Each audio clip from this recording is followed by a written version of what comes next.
Doomsday rule आ गया है। धरती पर हर इंसान को नो शब्द बोलने की इजाजत नहीं है, या कोई भी ऐसा शब्द जिसका मतलब नहीं हो। एक बार बोलो और वहीं मर जाओगे। और मेरे पड़ोसी ने इस सख्त नियम, इस नो बैन का फायदा उठाया और मेरा सारा जमा किया हुआ खाना लूट लिया। एड्रियन, मेरे पास पानी नहीं है, क्या तुम मुझे अपना आधा पानी दे सकते हो? एड्रियन, मेरे पास खाने को कुछ नहीं बचा, क्या तुम मुझे वह खाना दे सकते हो जो तुमने बचाया है?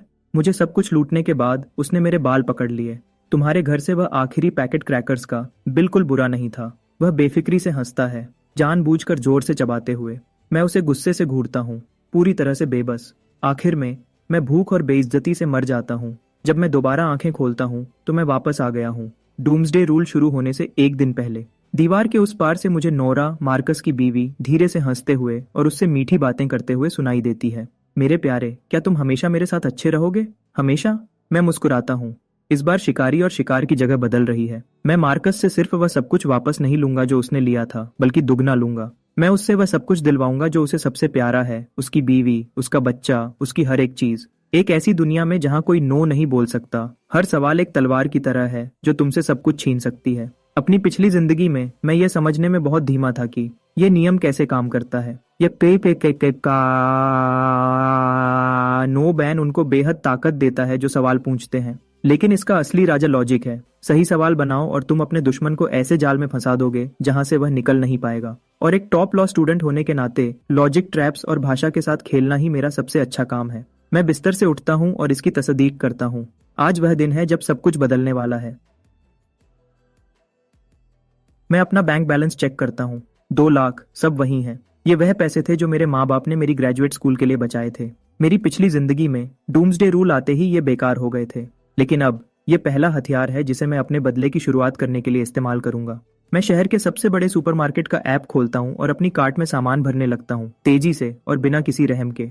हर वह चीज जो मैं सोच सकता हूँ लिस्ट में चली जाती है। 20 मिनट बाद 2 लाख का ऑर्डर तैयार है। नोट्स फील्ड में मैं एक लाइन लिखता हूँ, क्या आप ये ऑर्डर लेने को तैयार हैं? फिर मैं सेंड दबा देता हूँ। कंफर्मेशन स्क्रीन तुरंत आ जाती है। ये काम करता है। मैं बाहर एक ऐसी दुनिया को देखता हूँ जो अभी भी शांत और अनजान है, और मेरे होंठों पर एक ठंडी मुस्कान आ जाती है। मार्कस, खेल शुरू हो गया है, क्या तुम तैयार हो? अगली सुबह ठीक 9 बजे एक ठंडी मशीन जैसी आवाज धरती पर 7 अरब लोगों के दिमाग में एक साथ गूंजती है। नियम की घोषणा अभी से लागू। सभी जीवित प्राणियों को नो शब्द या कोई भी ऐसा शब्द जिसका मतलब नहीं हो इस्तेमाल करने से मना किया जाता है। खेल का आनंद लो। एक पल के लिए दुनिया पूरी तरह से शांत हो जाती है, फिर वह चीखों और अफरा तफरी में फट जाती है, जैसे कोई एवलांच समुद्र में गिर रहा हो। मैंने देखा। मैं खिड़की पर खड़ा हूँ, नीचे सड़क को पूरी शांति से देखता हूँ। पास में एक आदमी दूसरे की तरफ घूमता है और घबराहट में चिल्लाता है, मेरे पास मत आओ। अगली ही सेकंड एक अदृश्य शक्ति उसे मिटा देती है। सिर्फ राख बचती है। डर की चीखें चारों तरफ फट पड़ती हैं। मैं शांति से पर्दे खींच देता हूँ, चीखों को बाहर रोकता हूँ। मेरा फोन बजता है। यह सुपरमार्केट का मैनेजर है। उसकी आवाज आंसुओं से भरी है। वह अपनी बातों में अटक अटक कर पूछता है कि क्या मैंने ऑर्डर दिया था और वह नोट इतना अजीब क्यों है। मैं जवाब देता हूँ, शांत जैसे ठहरा हुआ पानी, क्या आप ऑर्डर में सब कुछ डिलीवर करने को तैयार हैं? दूसरी तरफ खामोशी। 1 घंटे बाद एक बहुत बड़ा ट्रक मेरी बिल्डिंग के नीचे आता है। कई पीले चेहरे वाले मजदूर, मैनेजर और मेरे साथ एक दोस्ताना बातचीत के बाद सामान ऊपर ले जाने लगते हैं। मेरा अपार्टमेंट तीसरे फ्लोर पर है, कोई लिफ्ट नहीं है। मेरा सामान जल्दी ही पूरे हॉलवे को भर देता है। पड़ोसी अपनी आंखें पीप होल्स पर दबाए हुए हैं, डर और लालच से घूर रहे हैं, लेकिन कोई बाहर निकलने की हिम्मत नहीं करता। जब आखिरी बॉक्स भी ऊपर आ जाता है तो मजदूर मेरी तरफ देखता है, होंठ कांप रहे हैं, मुश्किल से खड़ा है। सर, क्या हम अब जा सकते हैं? मैं मुस्कुराता हूँ और उन सबको एक पानी की बोतल और एक रोटी का टुकड़ा देता हूँ। बिल्कुल, क्या आप अभी निकलने को तैयार हैं? जैसे माफी मिले हुए कैदी वह हाथ पैरों के बल भाग जाते हैं। दरवाजा बंद करता हूँ। मैं सामान के पहाड़ के सहारे पीछे झुक जाता हूँ और आखिरकार थकान का बोझ महसूस करता हूँ। यह तो बस शुरुआत है। मैं एक नया टूल बॉक्स खोलता हूँ और अपने शेल्टर को मजबूत करना शुरू करता हूँ।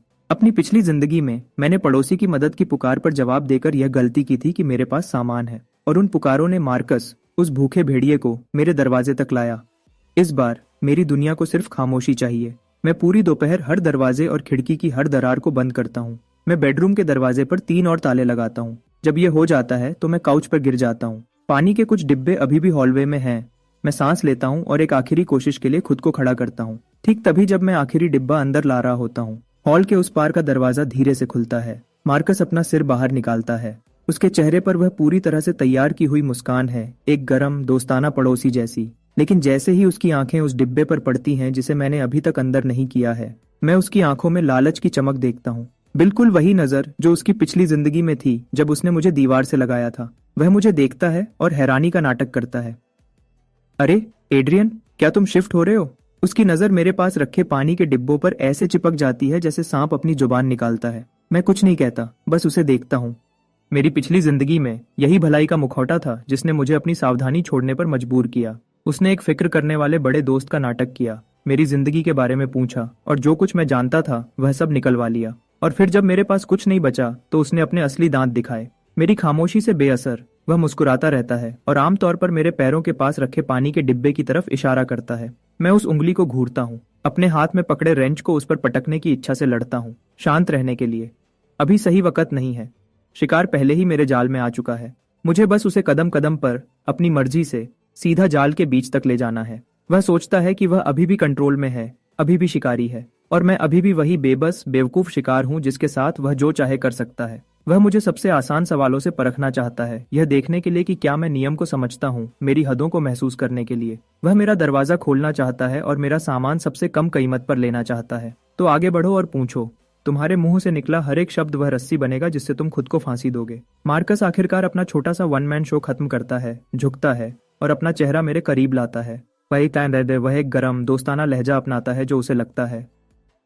एड्रियन मैन, बाहर बहुत गर्मी है, क्या तुम अपना आधा पानी मेरे साथ शेयर कर सकते हो? यह रहा सवाल। एक ठहरे हुए तालाब में पत्थर गिरने की तरह बाहर की तरफ फैलता है, घुटन भरे हॉलवे में गोल गोल घूमता है। हवा जम सी जाती है। मैं सूरज की आखिरी रोशनी में उड़ते हुए छोटे धूल के कणों को भी देख सकता हूँ। मार्कस वह परफेक्ट मुस्कान बनाए रखता है। उसकी आंखें इस यकीन से चमक रही हैं कि वह पहले ही जीत चुका है। उसे यकीन है कि मैं मना नहीं कर सकता। आखिर नियम सब पर बराबर लागू होता है। मेरी पिछली जिंदगी में उसी सवाल का सामना करते हुए मैं घबरा गया था, अपनी बातों में अटक रहा था, समझ नहीं आ रहा था कि क्या कहूँ। आखिर में नियम के अदृश्य बोझ से दबकर मैंने बिना कुछ कहे हार मान ली। पानी का वह डिब्बा मेरे दरवाजे से उसकी पहली कदम था और मेरा पहला कदम गहराई में। लेकिन अब उसके उस नकली चेहरे को घूरते हुए मेरा दिल बर्फ जैसा ठंडा और पूरी तरह से शांत है। वह सोचता है कि उसका सवाल चालाक है। क्या तुम आधा शेयर कर सकते हो? एक टेक्स्ट बुक जैसा गोलमोल और खुला सवाल। यह जैमल था, यह जालों से भरा है। वह पड़ोसियों की जान पहचान का फायदा उठाता है ताकि लूट को उदारता के रूप में छुपा सके। नो बैन की ताकत का फायदा उठाता है ताकि मैं मना न कर सकूं। अगर मैं मान जाता हूं तो उसने नियम की हदों को समझ लिया है और मेरी कमजोरी को मुफ्त में पकड़ लिया है। अगर मैं घबरा जाता हूं और बाहर निकलने की कोशिश करता हूं तो उसे यकीन हो जाएगा कि मैं ऐसा इंसान हूं जिसे वह कुछ भी कर सकता है। नाटक बंद करो मार्कस। तुम्हारी वह सस्ती मुस्कान किसी को नहीं, सिर्फ तुम्हें बेवकूफ बना रही है। जवाब देने की बजाय मैंने धीरे से अपना मुंह खोला। मार्कस, मैं ठीक से समझ नहीं पाया। क्या तुम मुझसे पूछ रहे हो? मैं जानबूझकर रुकता हूँ, फिर मैं एक एक शब्द करके बताता हूँ, हर वह अनकही बात जो उसने अभी कही थी। क्या तुम पूछ रहे हो कि क्या मैं वह पानी जो मैंने मेहनत से खरीदा है, 3 मंजिलें ऊपर लाया हूँ और उसका आधा तुम्हें मुफ्त में दे दूं? क्या तुम्हारा यही मतलब है?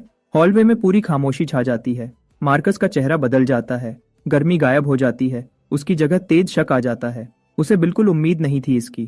उसकी नजरों में मैं हमेशा शांत किस्म का इंसान था, थोड़ा धीमा सच कहूं तो, और फिर भी मैं यहाँ ऐसा कुछ कर रहा हूँ। मैंने उसके छुपे हुए मतलब को सबके सामने रख दिया है और अब उसके पास जवाब देने का कोई रास्ता नहीं है। जिस पल वह इसे मानेगा उसका पूरा अच्छा आदमी का नाटक यहीं सबके सामने टूट जाएगा। एपोकलिप्स में जो कोई भी खुलेआम कुछ मुफ्त में चाहता है वह तुरंत सबका निशाना बन जाता है, लेकिन वह नो भी नहीं बोल सकता क्योंकि उसका मतलब तुरंत मौत है। हॉलवे में कई दरवाजे थोड़े से खुलते हैं, उनके पीछे से आंखें और कान उन पर दबाए हुए हैं, तनाव से देख रहे हैं जैसे डूम्सडे रूल के तहत पहली असली टक्कर हो रही है। मैं उन सब आंखों को मार्कस और मेरे बीच आगे पीछे होते हुए महसूस कर सकता हूँ। मार्कस के माथे पर पसीने की एक पतली परत बनने लगती है। उसका गला ऊपर नीचे होता है जब वह मुश्किल से निगलता है। उसका वह खुदगर्ज दिमाग तेज काम कर रहा है, बाहर निकलने का रास्ता ढूंढ रहा है, लेकिन मैं उसे कोई रास्ता नहीं दे रहा। मैं दोबारा मुस्कुराता हूँ, इस बार और गहरा, थोड़ी सी मजाक के साथ, और मैं अपना दूसरा सवाल फेंकता हूँ। शायद। मैं शब्दों को लंबा करता हूँ, अपनी नजर उसके कंधे के पास से उसके पीछे आधे खुले दरवाजे की तरफ घुमाता हूँ। क्या तुम पूछ रहे हो कि क्या मैं अपनी खूबसूरत बीवी नोरा को मेरे साथ इस आधे पानी के बदले में बदलने को तैयार हो? मार्कस के दिमाग में कुछ फट जाता है। उसकी समझ का आखिरी धागा 2 टुकड़ों में टूट जाता है। उसका चेहरा जमे हुए सफेद से गुस्से वाले बैंगनी लाल हो जाता है, फिर एक गुस्से वाले भूरे हरे में बदल जाता है। वह मुझे बड़ी जमी हुई आंखों से घूरता है। लालच और हिसाब किताब का हर निशान हैरानी और क्रोध से मिट गया है। जैसे वह मुझ पर झपट कर मुझे टुकड़े टुकड़े करना चाहता हो। मेरे शब्द हॉलवे में एक डेप्थ चार्ज की तरह टकराते हैं। ड्रामा का मजा साफ तौर पर अपोकलिप्स के डर से ज्यादा है। मार्कस के पीछे दरवाजा धीरे से पूरा खुल जाता है। नोरा का शांत खूबसूरत चेहरा उलझन और घबराहट से भरा है। उसने साफ तौर पर झगड़ा सुना था और चेक करने के लिए बाहर आई थी, लेकिन सीधे मेरे कहे हर शब्द में आ गई। कोई चेतावनी नहीं, कोई सहारा नहीं। समय धीमा हो जाता है। मैं उसके चेहरे से रंग उड़ते हुए देखता हूँ जब तक वह कागज जैसा सफेद नहीं हो जाता। फिर उसकी नजर मेरे मुस्कुराते चेहरे से तेजी से अपने पति मार्कस पर जाती है। वह जवाब का, एक सफाई का इंतजार कर रही है, और मार्कस मेरे सवाल से वहीं जम गया है। हर पड़ोसी की नजरों के नीचे वहीं अटका हुआ है, ठीक उस बीवी के सामने जिसे वह सबसे प्यारा करने का दावा करता है। वह पहले सवाल को मान नहीं सकता, वह वहीं पर सोशल सुसाइड होगा। वह दूसरे को भी मान नहीं सकता जब तक वह अभी अपने परिवार को बर्बाद नहीं करना चाहता, लेकिन वह नो नहीं बोल सकता। हवा एक पब्लिक टेकडाउन के नशीले मजा से गूंज रही है। मैं अपने हाथ बांध कर उसे पूरी आसानी से देखता हूँ। मार्कस कौन सा है? एक चुनो ताकि मैं तुम्हें सही जवाब दे सकूं, ठीक है? आखिर में मार्कस, जिसका चेहरा सफेद पड़ गया है, नोरा को पकड़ता है, मेरे सवाल को पूरी तरह से नजरअंदाज करता है और अपने कमरे में वापस चला जाता है। और मैं पानी का आखिरी डिब्बा अंदर ले जाता हूँ, एक शांत जीत के एहसास के साथ अपने अपार्टमेंट में वापस चलता हूँ। रात के गहरे अंधेरे में कोई मेरे दरवाजे पर दस्तक देता है, धीरे से, हिचकिचाते हुए, जांचते हुए, जैसे कुछ भी डिस्टर्ब करने से डर रहा हो, फिर भी एक ऐसी मायूसी की धमकी लिए हुए जो छुपाई नहीं जा सकती। मैं दरवाजे की तरफ जाता हूँ और पीप होल से देखता हूँ। हॉलवे में मोशन सेंसर लाइट बंद है, सब कुछ अंधेरा है, लेकिन खिड़की से आती हल्की चांदनी से मैं अभी भी दूसरी तरफ का चेहरा देख सकता हूँ, पीला, सूखे आंसुओं से भरा। यह नोरा है, मार्कस की बीवी। वह एक छोटे पतले बच्चे को अपनी छाती से लगाए हुए है, सोया हुआ। उसका छोटा सा चेहरा सिकुड़ा हुआ है, साफ तौर पर बीमार है। वह आज दोपहर से कहीं ज्यादा बुरी लग रही है, होंठ फटे हुए, आंखें खोखली जैसे तूफान से मरी हुई फूल।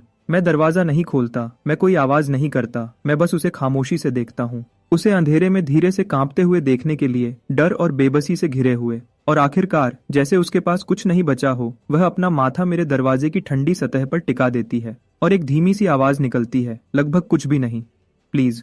उसकी आवाज मुश्किल से एक सरगोशी है, फिर भी वह हॉलवे की गहरी खामोशी में एक छोटे हथौड़े की तरह लगती है। तभी मैं बोलता हूँ, दरवाजे से ठंडी, नापी हुई आवाज, क्या तुम पूछ रही हो कि क्या मैं तुम्हारे बच्चे को बचाने के लिए तुम्हें खाना देने को तैयार हूँ? वह झटका खाती है, उसका सिर ऐसे ऊपर उठता है जैसे उसे अभी अभी कोई सहारा मिला हो। फिर वह हिचकिचाती है, मेरी सीधी बात से हैरान। वह अपनी सिसकियों के बीच तेजी से सिर हिलाती है। हाँ, मेरा बच्चा बुखार में है, उसने पूरे दिन कुछ नहीं खाया, प्लीज।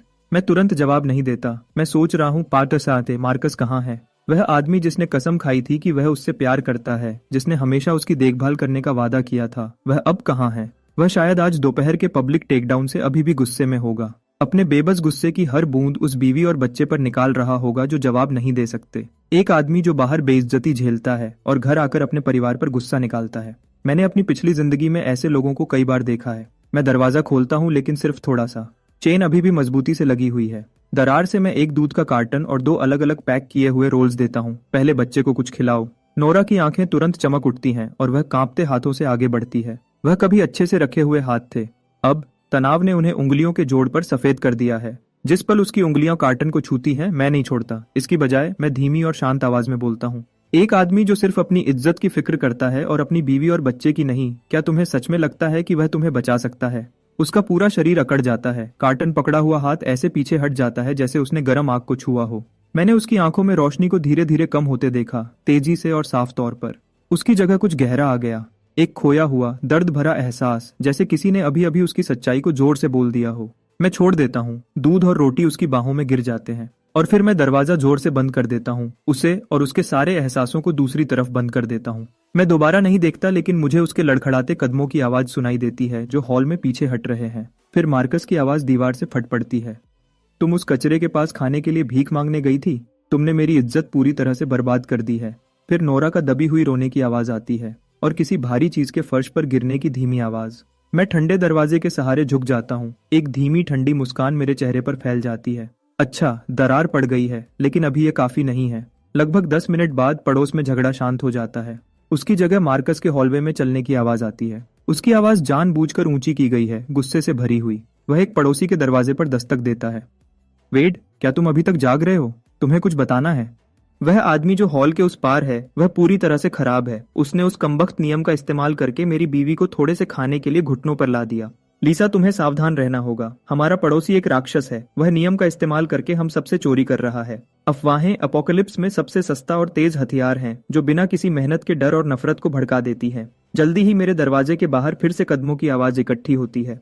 इस बार यह एक इंसान नहीं है, यह कम से कम 4 या 5 लोगों के आगे पीछे चलने की आवाज है। सब मेरे दरवाजे के ठीक बाहर रुक जाते हैं, जैसे कुत्तों का झुंड जिन्होंने खून की बू सूंघ ली हो। पीप होल से मैं मार्कस को आगे देखता हूँ। उसका चेहरा एक काले बदले की भूख से भरी संतुष्टि से बिगड़ा हुआ है। उसके पीछे कई बड़े आदमी खड़े हैं। सब इस बिल्डिंग के रहने वाले हैं। कुछ के हाथों में बेसबॉल बैट्स हैं, दूसरे रेंचेस पकड़े हुए हैं। तनाव तुरंत अपनी ऊंचाई पर पहुंच जाता है।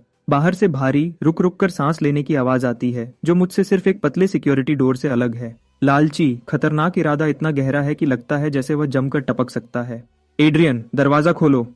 मार्कस की आवाज दरवाजे से आती है, जबरदस्ती की अथॉरिटी की परत में लिपटी हुई, कस के कंट्रोल की हुई उत्तेजना। उसने साफ तौर पर आज दोपहर से सीख लिया है। 4 छोटे शब्द, सब आदेश, हर उस सवाल से बचकर जो नियम को चालू कर सकता है। मैं दरवाजे के पीछे खड़ा उस बिगड़े हुए चेहरे को पीप होल से देखता हूँ। उसके पीछे वेड के पास एक भारी पाइप व्रेंच है और दूसरी तरफ लीसा, खाली हाथ। उसकी आंखें मेरे एंट्रीवे में रखे डिब्बों पर टिकी हुई हैं। ये पड़ोसी नहीं है, ये गिद्ध हैं जिन्होंने खून की बू सूंघ ली है। मैं हिलता नहीं, मैं बस देखता हूँ।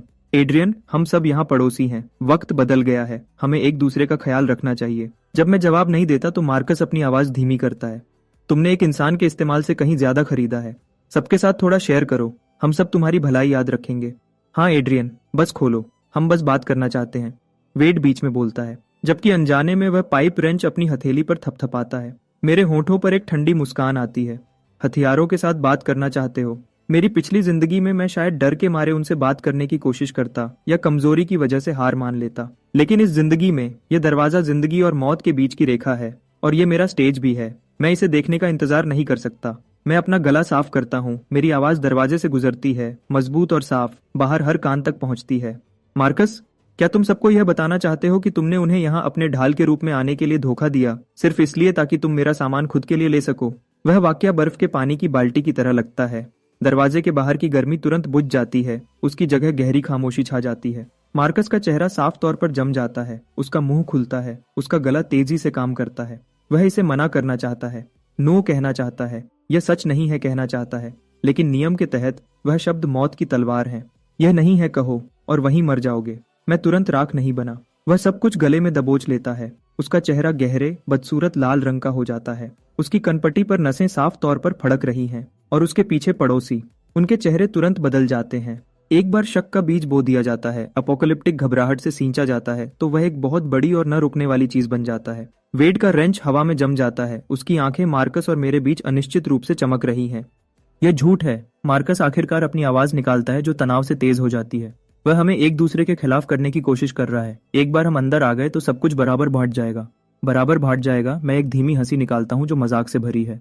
क्या यहाँ सबको सच में लगता है कि एक आदमी जो अपनी बीवी को सौदे के लिए इस्तेमाल कर सकता है, वह सच में तुम्हारे साथ कुछ भी बराबर बांटेगा? बाहर शोर और बढ़ जाता है। लीसा मार्कस को ऊपर से नीचे तक ऐसे देखती है जैसे कोई कचरा चेक कर रहा हो। एड्रियन, अपना मुंह बंद करो। मार्कस गुस्से से चिल्लाता है। उसकी बेइज्जती गुस्से में बदल जाती है। वह मेरे दरवाजे पर मुट्ठी मारता है। सब अंदर घुसो, इसे तोड़ दो, जो भी होगा उसकी जिम्मेदारी मैं लूंगा। मैं जिम्मेदारी लूंगा? गुरे, कितनी हिम्मत! मैं दरवाजे का लॉक खोलता हूँ। एक तेज क्लिक की आवाज जो गहरी शांत हॉलवे में बिजली की तरह गूंजती है। बाहर के लोगों को साफ तौर पर उम्मीद नहीं थी कि मैं खुद दरवाजा खोलूंगा। उन्होंने सहज रूप से आधा कदम पीछे ले लिया। दरवाजा खुला है, लेकिन सिर्फ एक दरार। मजबूत चेन अभी भी कस के बंद है। उनकी दुनिया और मेरी दुनिया को पूरी तरह से अलग रखती है। मैं दरार के पीछे खड़ा हूँ। एक आंख दिखाई दे रही है। इस भीड़ को ठंडी नजरों से घूरता हूँ। चलो फिर, कौन पहला कदम उठाना चाहता है? मैं आराम से अपनी जेब में हाथ डालता हूँ, एक यूटिलिटी नाइफ निकालता हूँ और ब्लेड को बाहर निकालता हूँ। उनकी नजरों में यह चाकू कुछ भी नहीं हो सकता। एक ऐसी दुनिया में जहाँ नो बैन का राज है, भाषा ही एकमात्र न्यूक्लियर हथियार है जो मायने रखता है। वेड, ठीक है ना? मैं ग्रुप के सबसे बड़े आदमी को देखता हूँ। तुम्हारे पास एक भारी रेंच है। अगर तुम इसका इस्तेमाल मेरा दरवाजा तोड़ने के लिए करते हो, तो क्या तुम घर में घुसने और अपने परिवार के हर इंसान की तुरंत मौत का खतरा उठाने को तैयार हो? वेड का हाथ जोर से झटका खाता है। रेंच लगभग सीधा उसके अपने पैर पर गिर जाता है। ये एक लॉजिक ट्रैप है। नियम शायद सिर्फ नेगेटिव शब्दों पर बैन लगाता है, लेकिन ये इरादे को भी परखता है। अगर मैं इसे चोरी कहता हूँ और वह इसे मना नहीं कर सकता क्योंकि वह नो नहीं बोल सकता, तो लॉजिक के हिसाब से उसने इसे मान लिया है। और एक बार जब मैं उसे उस हाई रिस्क लेबल की पुष्टि करने में मदद करता हूँ, तो उसके अंदर मौत का डर बेहद बढ़ जाएगा। मैं... वेड हकलाता है, पसीना उसके चेहरे से बह रहा है। वह कहना चाहता है कि मैं यहाँ किसी को लूटने नहीं आया हूँ, लेकिन वह कह नहीं सकता। वह एक सवाल हर रास्ते को बंद कर देता है। क्या हुआ? शब्द नहीं मिल रहे। मेरी नजर ठंडी रहती है जब मैं हॉलवे में हर चेहरे को देखता हूँ। या शायद लीसा, क्या तुम मार्कस के खाने के लिए तैयार हो? अपने बच्चे को इस दुनिया में अनाथ छोड़ने के लिए। लीसा कांप जाती है। उसकी आंखों में लालच तुरंत मिट जाती है और उसकी जगह पूरा डर आ जाता है। वह पीछे झटका खाती है जैसे उसे जला दिया गया हो। देखो मार्कस, मैं उसे दरार से देखता हूँ। उसका चेहरा गुस्से वाला भूरा है। कोई भी तुम्हारे लिए मरने को तैयार नहीं है। मार्कस गिरने की कगार पर है। उसने सोचा था कि संख्या मुझे पीछे हटने पर मजबूर कर देगी या कम से कम उन्हें अंदर घुसने देगी, लेकिन वह भूल गया। एक ऐसी दुनिया में जहाँ कोई नो नहीं बोल सकता, हर वह पल जो मना करने की मांग करता है वह मौत की सजा है। सजा गिरने का इंतजार कर रही है। वह मेरे इल्जामों को गलत साबित नहीं कर सकता और वह इन लोगों को नियम को चालू किए बिना शांत नहीं कर सकता। मार्कस आखिरी बार हिम्मत करता है। मुझसे घूमकर पड़ोसियों की चमकती आंखों का सामना करता है। हमारे बचने का एक ही रास्ता है कि हम उसका सामान ले लें, या क्या तुम सब भूख से मरना चाहते हो? भूख से मरना। मैं वह शब्द पकड़ता हूँ और अपनी तलवार दोबारा फेंकता हूँ। अगर तुम्हें सबके भूखे मरने की इतनी फिक्र है तो तुमने वह 2 डिब्बे सॉसेजेस और वह चावल का बैग क्यों नहीं निकाला जो तुमने अपने घर में छुपा रखा है? इस बार हवा सिर्फ ठंडी नहीं होती, वह पूरी तरह से जम जाती है। हॉलवे में हर आंख मार्कस पर ऐसे टिक जाती है जैसे स्पॉटलाइट। भूखे शिकारी जानवरों की भूखी नजर जिन्होंने अभी अभी शिकार ढूंढा हो। मार्कस की आंखों की पुतलियां तेजी से सिकुड़ती हैं। उसके पास सच में घर में चीजें छुपी हुई हैं। उसका आखिरी पत्ता। उसने कभी सोचा भी नहीं था कि मैं जानता हूंगा, और तो और इसे यहीं अभी सबके सामने खोल दूंगा। ये बकवास है। वह सहज रूप से इसे मना करने की कोशिश करता है, लेकिन ये बकवास है में कोई एब्सोल्यूट नेगेटिव शब्द नहीं है। तो वह मौत की कगार पर तेजी से नाचता है। मैं बकवास कर रहा हूँ? मैं मुस्कुराता हूँ, चमकदार, खुला, तबाह करने वाला। तो क्या तुम सबको अभी अपने घर ले जाने को तैयार हो एक नजर के लिए? बस एक नजर। और अगर मैं गलत हूं तो मैं अपने अपार्टमेंट में सब कुछ दोनों हाथों से दे दूंगा।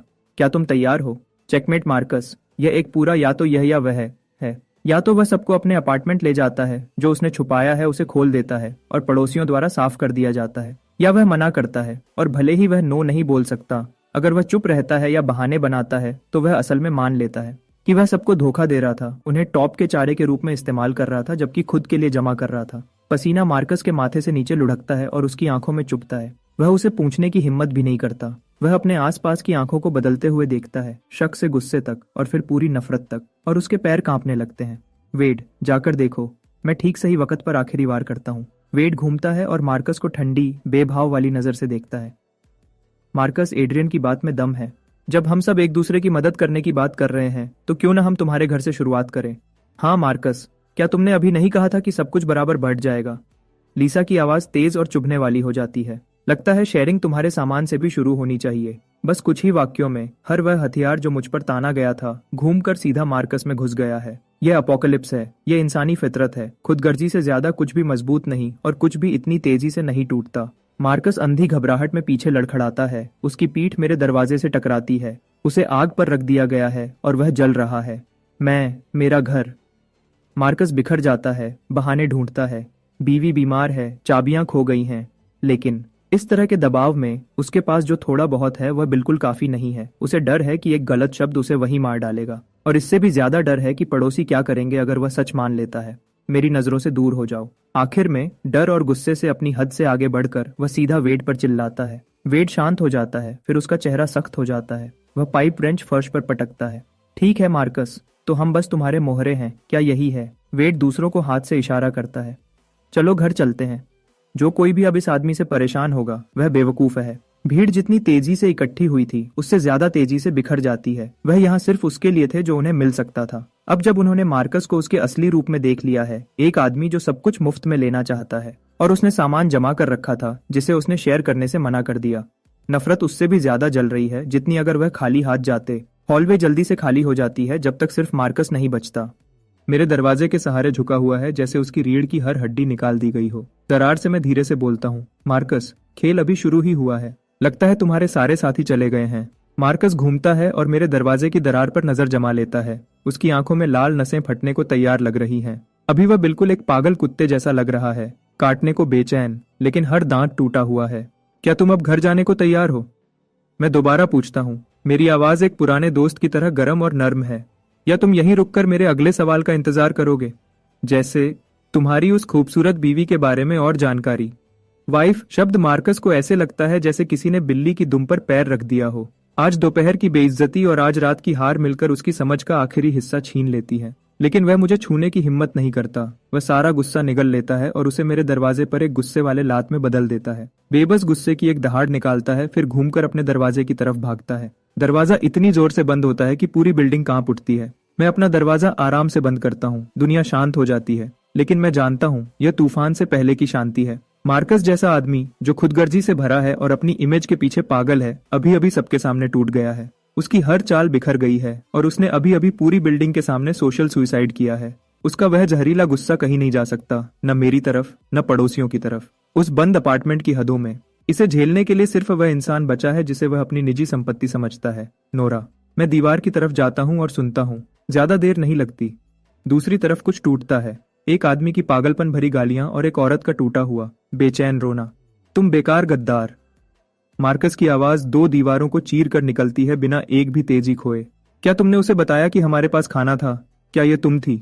एक तेज आवाज, थप्पड़ की आवाज और नोरा की दर्द भरी चीख सीधे अंदर आती है। मैं काउच पर बैठ जाता हूँ और अपनी आंखें बंद कर लेता हूँ। पल एक के बाद एक गुजरते जाते हैं। बाहर आसमान पूरी तरह से अंधेरा हो जाता है। पड़ोस में हिंसा की आवाजें बहुत देर तक चलती रहती हैं, फिर आखिरकार रात के गहरे अंधेरे में खो जाती हैं। मैं जानता हूँ वह पल आ रहा है। वह दरवाजा जिसे मार्कस ने अपने हाथों से बंद किया था बहुत जल्दी दोबारा खुलेगा। मैं अंधेरे में बैठा अपनी दरवाजे को खामोशी से देखता हूँ। यकीनन लगभग आधे घंटे बाद बाहर से सबसे हल्की कदमों की आवाज आती है। उसके बाद एक ऐसी दस्तक आती है जो इतनी धीमी है कि लगभग कुछ भी नहीं। चलो। मैं उठता हूँ, दरवाजे तक जाता हूँ और पीप होल से देखता हूँ। हॉलवे की खिड़की से आती हल्की चांदनी में मैं एक चेहरा देखता हूँ जो आंसुओं के निशानों और चोटों से भरा है। यह नोरा है, अपने बेटे छोटे बेन को अपनी छाती से लगाए हुए। वह बस वहीं खामोशी से खड़ी है। मैं जानता हूँ वह क्या कर रही है। वह इस बात पर दांव लगा रही है कि क्या मैं दरवाजा खोलूंगा। बिल्कुल मैं खोलूंगा, भलाई के लिए नहीं, बल्कि इसलिए क्योंकि वह आखिरी टुकड़ा है जो मुझे मार्कस को पूरी तरह से तोड़ने के लिए चाहिए। नोरा को अंदर लेना उसे किसी भी और चीज से कहीं ज्यादा गहरा जख्म देगा। मैं तुरंत हैंडल नहीं घुमाता। इसकी बजाय मैं दरवाजे की ठंडी सतह के करीब झुकता हूँ और इतनी धीमी आवाज में बोलता हूँ कि सिर्फ हम दोनों सुन सकें। नोरा, मेरे दरवाजे पर ऐसे खड़ी हो, क्या तुम मुझसे कुछ पूछना चाहती हो? बाहर की परछाई तेज झटका खाती है। उसकी कांपती आवाज अंधेरे से आती है, बस एक शब्द उसके सिसकियों में टूटने से पहले। मैं सब्र से इंतजार करता हूँ, एक शिकारी जो अपने शिकार को नर्म हाथ से आगे बढ़ा रहा है। क्या तुम पूछ रही हो कि क्या मैं तुम्हें और तुम्हारे बच्चे को कुछ खाना देने को तैयार हूँ? मैं उसके लिए कहता हूँ। वह एक पल के लिए शांत रहती है, फिर एक हल्का लेकिन साफ शब्द आता है, हाँ। मैं बदलता हूँ। एक ठंडी जांच की आवाज मेरी आवाज में आती है। क्या तुम पूछ रही हो कि क्या मैं तुम्हें और तुम्हारे बच्चे को अंदर लेने और तुम्हें रहने के लिए एक सुरक्षित जगह देने को तैयार हूँ? यह सवाल पिछले वाले से कहीं ज्यादा भारी है। खाना लेना सिर्फ एक लेन देन है, लेकिन सहारा लेना पूरी तरह से धोखा और हार मान लेना है। बाहर की खामोशी पूरे आधे मिनट तक खिंचती है। मैं उसके अंदर चल रही जंग की तस्वीर बना सकता हूँ। आखिरकार, जैसे उसके पास बची हर आखिरी ताकत को इस्तेमाल करते हुए उसकी आवाज वापस आती है, भारी लेकिन मजबूत। हाँ। अच्छा। मैं धीरे से अपना हाथ लॉक पर रखता हूँ और दरवाजे को थोड़ा सा खोलता हूँ। नोरा का रूप दिल तोड़ने वाला है। उसके बाल उलझे हुए चेहरे पर चिपके हुए हैं। उसकी मुंह का कोना फटा हुआ और रिस रहा है। उसके बाएं गाल पर एक गहरा 5 उंगलियों का निशान ऊंचा उठ रहा है, जो पहले ही बैंगनी हो रहा है। नोरा, तो तुम सच में यह पूछ रही हो, क्या तुम मेरी हिफाजत कबूल करने और घर के रोज के काम संभालने को तैयार हो? तुम्हारे और तुम्हारे बच्चे के लिए खाने और पूरी सुरक्षा के बदले में, क्या यही ठीक है? मैं हिफाजत और घर के काम संभालने पर जोर देता हूँ। यह दान नहीं है, यह एक कॉन्ट्रैक्ट है। वह सिर्फ एक सेकंड के लिए हिचकिचाती है, फिर मार्कस की आवाज दीवार से दोबारा आती है, धीमी और मुश्किल से रोके हुए गुस्से से भरी हुई, उसकी टखने के गिर्द सांप की तरह लपेटती हुई। वह जय ही जोर से कांप जाती है, फिर सीधे मेरी तरफ देखती है और एक मजबूत भारी सिर हिलाती है। हाँ। मैं एक तरफ हट जाता हूँ दरवाजे को साफ करते हुए। फिर स्वागत है। जब नोरा माफी मिली हुई कैदी की तरह चलती है, छोटे बेन को पकड़े हुए, वह आधा लड़खड़ाती आधा तेजी से दरवाजे से अंदर आती है। मैं दरवाजा बंद करता हूँ, लॉक करता हूँ और मार्कस की दुनिया को पूरी तरह से बाहर कर देता हूँ। मार्कस एक घायल जानवर की तरह दहाड़ता है। उसके बाद तेजी से दरवाजा पीटने की आवाज आती है। नोरा, तुम गद्दार, अभी बाहर आओ। नोरा अकड़ जाती है। उसके चेहरे से सारा रंग उड़ जाता है और वह छोटे बेन को कस के पकड़ती है, हवा में पत्ते की तरह कांपती हुई। मैं उसके पास जाता हूँ और धीरे से अपना हाथ उसके कंधे पर रखता हूँ। डरो मत, तुम यहाँ सुरक्षित हो। मैं साफ साफ कहता हूँ, इस पल से तुम और तुम्हारा बच्चा सुरक्षित हो। वह मेरी तरफ देखती है। उसके चेहरे पर बेयकीनी लिखी हुई है। मैं काउच की तरफ इशारा करता हूँ। पहले आराम से बैठ जाओ, तुम्हारा काम ऑफिशियली कल से शुरू होगा।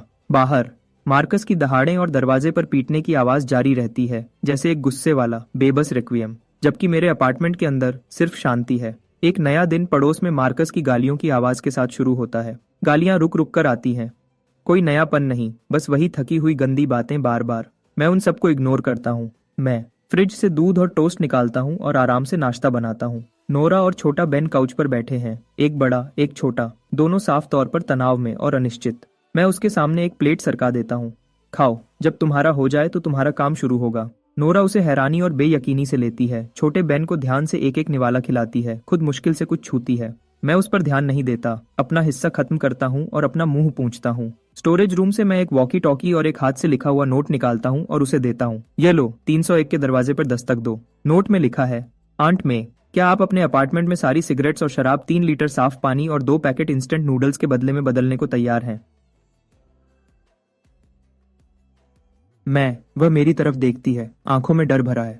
मार्कस बाहर है, वह तुम्हें हाथ नहीं लगाएगा। मैं उसकी तरफ देखता हूँ, मेरी आवाज एक जैसी है, तुम अब मेरी हिफाजत में हो। अगर उसने तुम्हें हाथ लगाया तो वह मुझसे पूछ रहा है, क्या तुम मुझे मरने दोगे? मेरी बातों से उसे हिम्मत मिली। उसने धीरे से सांस ली, जैसे कोई फैसला कर रही हो। फिर वह छोटे बेन को उठाती है, वॉकी टॉकी और नोट लेती है और दरवाजे की तरफ चलती है। एंट्रेंस पर लगे कैमरा से मुझे हॉलवे में सब कुछ साफ दिख रहा है। नोरा 301 के दरवाजे पर दस्तक देती है। लगभग उसी वक्त मार्कस अपने अपार्टमेंट से बाहर निकलता है। उसने कई दिनों से शेव नहीं की थी, आंखें अंदर धंसी हुई थी, उससे पुरानी और खट्टी सी बदबू आ रही थी। तुम्हारी हिम्मत कैसे हुई यहाँ बाहर चेहरा दिखाने की? वह नोरा के बालों की तरफ लपकता है, चिल्लाते हुए। वह चीखती है और अपनी आंखें बंद कर लेती है, लेकिन उसका हाथ हवा में ही रुक जाता है। मेरी आवाज वॉकी टॉकी से आती है, पूरे हॉलवे में ठंडी और साफ। मार्कस, क्या तुम पक्का हो कि उसे हाथ लगाना चाहते हो? मार्कस पूरा शांत हो जाता है। वह धीरे से अपना सर घुमाता है और मेरी दरवाजे पर लगे कैमरा पर अपनी नजर गड़ा देता है। उसकी आंखें ऐसे जल रही थी जैसे वह मुझे जिंदा खा जाना चाहता हो, लेकिन वह कुछ भी नहीं कर रहा था। 301 का दरवाजा खुलता है और आंट में बाहर झांकती है। नोरा अब भी कांपते हुए नोट आगे बढ़ाती है। आंट में उसे पढ़ती है, बिना किसी झिझक के। फिर वह अंदर जाती है और एक बाहों में सिगरेट और बॉटलिन भरकर वापस आती है। सौदा हो गया। नोरा सामान पकड़ती है, सर नीचे किए, और मार्कस की तरफ बिना देखे जल्दी से मेरे अपार्टमेंट की तरफ वापस चलती है। RIP Marcus. मार्कस के बिल्कुल सामने मैं नोरा से वह सब कुछ गिनवाता हूँ जो हमने अभी हासिल किया था। फिर छोटे बेन को इनाम के तौर पर एक सॉसेज देता हूँ। ये नजारा आखिरी हद थी। मार्कस एक तेज दर्दनाक चीख मारता है। वह पूरा पागल हो चुका है, मेरे दरवाजे की तरफ एक पागल सांड की तरह दौड़ता है। मैं उसे जोर से बंद कर देता हूँ। एक जोर की टक्कर और वह स्टील कोर सिक्योरिटी डोर जिसे मैंने बड़े खर्चे पर मजबूत किया था, उस पर भी हल्का सा निशान पड़ गया। नोरा और छोटा बेन कोने में सिमट जाते हैं, दोनों का चेहरा सफेद पड़ गया है। मैं मुस्कुराता हूँ। तो बात यहाँ तक आ गई, सबसे पुराना तरीका और सबसे बेवकूफाना। मैं दरवाजे की तरफ चलता हूँ, पीपहोल से देखने के लिए नहीं, बल्कि उसके बगल में एक छोटा सा स्विच दबाने के लिए। बाहर मार्कस अपनी मुट्ठी उठाता है मारने के लिए और अचानक रुक जाता है। कोई अदृश्य चीज उसे जबरदस्त ताकत से टकराती है। उसका शरीर पीछे की तरफ झुक जाता है, हर मसल जोर से हिलने लगता है, हर बाल खड़ा हो गया। उसके मुंह से एक टूटी हुई सिसकारी की आवाज निकलती है। वह हाई वोल्टेज ट्रैप ग्रिड जो मैंने दरवाजे के पैनल के अंदर लगाया था। कुछ सेकंड्स बाद मैं उसे बंद कर देता हूँ। मार्कस दरवाजे से नीचे फिसल जाता है जैसे मिट्टी का ढेर हो और फर्श पर गिर जाता है। उससे जले हुए गोश्त की तेज बदबू आ रही थी। दरवाजे को धीरे से खोलता हूँ, बस थोड़ा सा, इतना कि उसे देख सकूं, इतना कि वह मुझे देख सके। वह वहां पड़ा है जैसे किनारे पर आई हुई मरी हुई मछली, भारी, रुक रुक कर सांस ले रहा है। उसकी आंखों में खोखली मायूसी के सिवा कुछ नहीं। नोरा मेरे पीछे खड़ी है, उस आदमी को देख रही है जो कभी उसका पति था। उसके होंठ कांप रहे हैं, उसका चेहरा पढ़ना मुश्किल है। यह सही वक्त है। मैं फर्श पर पड़े मार्कस को देखता हूँ और बोलता हूँ, ठंडी और सोच समझकर, मार्कस, क्या तुम ये मानने को तैयार नहीं हो कि अगर मैंने ये दरवाजा पहले से मजबूत न किया होता, अगर मैंने वह ग्रिड न लगाया होता, तो तुम्हें यह सब नहीं करना पड़ता, है ना? तुम अभी अंदर घुस जाते। वह कांपता है, उसके अंदर अब कोई इनकार नहीं बचा। मुझे यकीन नहीं हो रहा। मैं दबाव बनाता रहता हूँ, आवाज धीमी, हर लफ्ज उसे अंदर तक काट रहा है।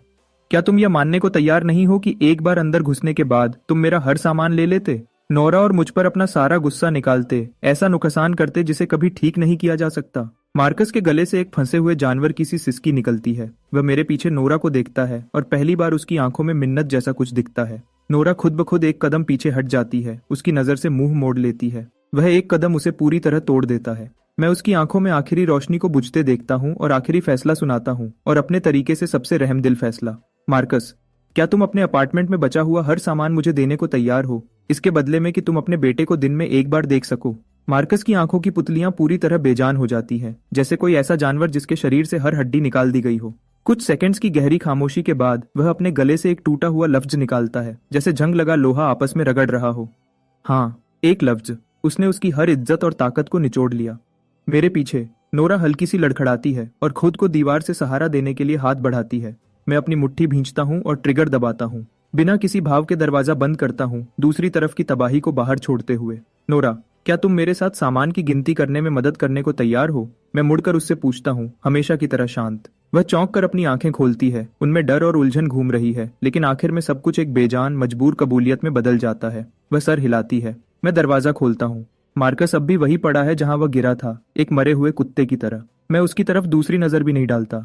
मैं सीधा हॉल के पार चलता हूँ। मैं उस चाबी का इस्तेमाल करता हूँ जो उसने अभी दी थी, उसका दरवाजा खोलने के लिए, और एक पुरानी खट्टी पसीने से भरी हवा का तेज झोंका बाहर निकलकर मुझसे मिलता है। लिविंग रूम तबाह है। खाली इंस्टेंट नूडल के कप और फटे हुए स्नैक के रैपर हर जगह बिखरे पड़े हैं। काउच दीवार के खिलाफ टेढ़ा पड़ा है, ऐसी चीजों से दागदार है जिनका नाम न लेना ही बेहतर है। यह अब वह गर्म साफ सुथरा घर नहीं है जो मुझे याद है, वह जहाँ कभी हंसी गूंजती थी। नोरा मेरे पीछे अंदर आती है। वह तबाही को एक नजर देखती है और उसकी आंखों के किनारे लाल हो जाते हैं। वह क्या याद कर रही है, लेकिन मुझे तसल्ली देने में कोई दिलचस्पी नहीं है। नाटक बंद करो, तुम्हारे यह सस्ते आंसू किसी को नहीं पिघलाएंगे, कचरे के डिब्बे को भी नहीं।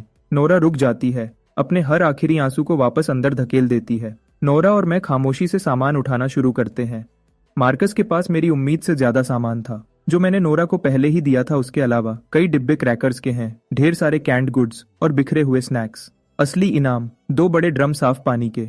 जैसे ही मैं इमरजेंसी रेशंस का आखिरी डिब्बा उठाता हूँ, एक काली हार्ड कवर नोटबुक डिब्बे और दीवार के बीच की जगह से फिसलकर फर्श पर एक तेज आवाज के साथ गिरती है। मैं रुक जाता हूँ। नोरा भी उसे देखती है। वह खुद ब खुद उसकी तरफ हाथ बढ़ाती है। उसे मत छूना। मेरी आवाज एक हुक्म की तरह निकलती है। मेरे दिमाग में हर अलार्म बजने लगता है। मार्कस डायरी रख रहा है, उस जैसा आदमी। अंदर क्या हो सकता है? मैं नीचे झुकता हूं, लेकिन अभी तक उसे पकड़ता नहीं हूं। मेरी आंखें उसके हर इंच पर घूमती हैं जैसे सर्च लाइट हो। सादा काला कवर, कोई निशान नहीं, कोई सजावट नहीं।